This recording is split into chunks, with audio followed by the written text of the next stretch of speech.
Hi guys, this is Speak About Digital, and in this video, I'll show you a simple way on how to build an e-board app. First, what you want to do is just scroll down below this video to the description and click on the first link you find there.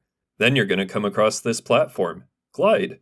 Glide is a platform that lets you create custom apps without coding. So, after clicking the link in the description, now you need to sign up to Glide. You can choose to sign up with your Google or your email address. Once you have completed the sign-up process, you will be directed to your Glide account. Now, you can easily create an e-board app to manage teaching and learning materials. Start by navigating to the left menu and selecting the Templates option, which will take you to your template page to view existing templates. For access to the template store, click on the Template Store option.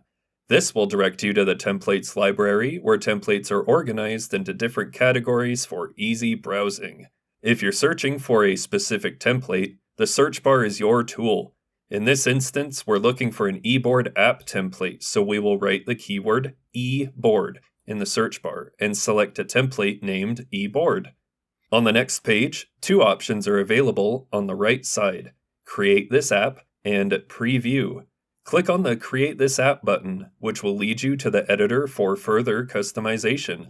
The editor has a top bar with three options: Data, Layout, and Action. The Data section is where you adapt the data of the app template. The Layout section lets you modify the app template's layout, including navigation and product settings. It also provides a preview of the app in both mobile and desktop mode. The Actions section is where you can add actions to combine multiple steps into a custom workflow. Either add a new action with the plus new action button or use an existing one. After customizing the app, it's time to publish the app by clicking on the Publish button located at the top right corner of the editor.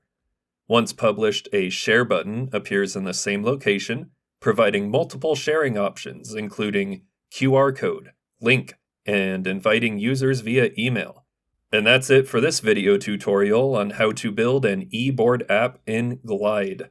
To get started, simply sign up using the first link provided in the video description. Thank you for considering this option. I hope you found this tutorial useful and learned something new. So if you found this video helpful, please give it a thumbs up to show your appreciation. If you have any questions or need further assistance, please don't hesitate to comment below. I will do my best to respond to all comments and provide helpful answers. Thanks for watching, and take care.